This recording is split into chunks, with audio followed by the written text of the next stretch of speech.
Est-ce que vous avez parfois l'impression que même si vous comprenez globalement ce qui est écrit lorsque vous lisez un texte, vous avez tout de même de la difficulté à répondre à des questions sur votre lecture? Si oui, il y a probablement des aspects sur lesquels vous pourriez travailler pour améliorer votre compréhension en lecture.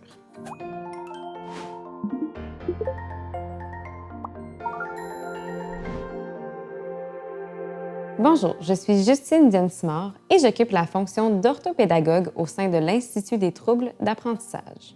La compréhension de ce que vous lisez est le résultat de plusieurs opérations mentales que vous avez effectuées au cours de votre lecture. Celles-ci sont nombreuses et leur efficacité varie en fonction du type de texte, de son niveau de difficulté et de vos compétences. En raison de cette complexité, il n'est pas évident d'identifier exactement ce qui nuit à votre compréhension.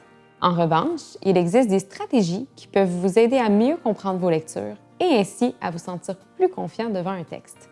D'abord, planifiez votre lecture. Prenez le temps de planifier le matériel et faites un survol de texte efficace. Cela vous permettra de préparer votre compréhension en dirigeant votre attention sur les éléments importants à retenir de votre lecture. Pour ce faire, vous pouvez préparer le matériel dont vous avez besoin. Si vous savez qu'un ordinateur avec une synthèse vocale vous permet de lire plus vite sans faire de fautes, n'hésitez pas à l'utiliser. Avant de commencer à lire, survolez le texte. Tentez d'identifier le type de texte et activez vos connaissances sur le sujet. Est-ce qu'il s'agit d'un récit? Est-ce que c'est un texte qui explique un phénomène? Que connaissez-vous sur le sujet? Puis, demandez-vous pourquoi vous lisez ce texte. Est-ce pour vous familiariser avec un sujet? Pour résoudre un problème? Pour réussir une évaluation? Si vous devez répondre à des questions, lisez-les avant. Vous pourriez identifier certaines des réponses durant votre lecture. Si vous devez prendre des notes pour une production écrite, demandez-vous quel genre d'informations vous cherchez et notez-les sur une feuille. Identifiez vos incompréhensions et remédiez-y. Lorsque vous ne comprenez plus, arrêtez-vous. Essayez d'identifier ce qui vient brouiller votre compréhension, utilisez des stratégies pour y remédier et vérifiez si elles ont fonctionné. Par exemple, pour bien comprendre un mot, analysez-le et lisez ce qu'il y a autour. Est-ce qu'il y a des indices qui vous permettent d'avoir une idée de la signification de ce mot? Relisez le passage avec cette nouvelle signification en tête. Est-ce que le passage a plus de sens? Pour comprendre de qui ou quoi on parle lorsque vous lisez un passage, cherchez un nom auquel pourrait se référer ce que vous venez de lire. Par exemple, s'il est écrit « elle tomba » et que vous ne savez plus de qui il s'agit, remplacez le pronom « elle » par les noms qu'il pourrait remplacer et relisez la phrase pour vérifier vos hypothèses. Pour comprendre pourquoi un événement se passe ou quelque chose est dit, rappelez-vous que les informations ne sont pas toujours explicitement dites dans un texte. Pour les trouver, il faut parfois que vous fassiez des liens avec vos connaissances. Résumez et organisez les informations lues. Notre mémoire a une capacité trop limitée pour retenir chacune des informations lues dans un texte. C'est pourquoi votre compréhension s'améliore lorsque vous synthétisez et organisez les informations que vous avez lues. Pour ce faire, vous pouvez, avant la lecture, survoler le texte et dessiner un plan à l'aide du titre, des paragraphes et des sous-titres.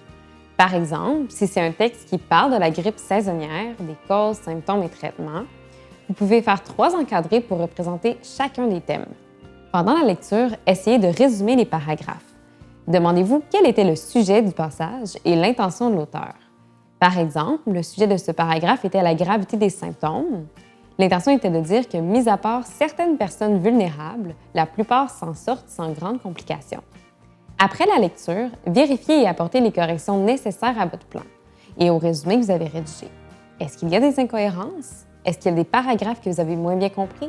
Retournez-y. Finalement, soyez un lecteur actif. Ne lisez pas que pour comprendre le texte. Lisez aussi et surtout dans l'intention d'apprendre sur le sujet de votre texte.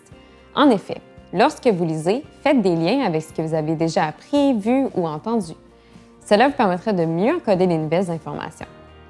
Puis lorsqu'une information vous apparaît totalement nouvelle, posez-vous des questions que vous tenterez de répondre au cours de votre lecture, comme si vous discutiez avec le texte.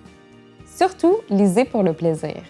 Même si avoir des difficultés engendre souvent un manque d'intérêt, lire peut vous permettre d'apprendre sur des sujets qui vous passionnent, de découvrir un univers d'histoires intéressantes et évidemment d'améliorer votre niveau de compréhension en lecture. Bien que la lecture peut vous apparaître comme une tâche que vous ne maîtrisez pas à la perfection, sachez qu'il existera toujours des stratégies qui vous permettront d'avoir plus de contrôle sur votre compréhension et regagner confiance en vos compétences de lecteur.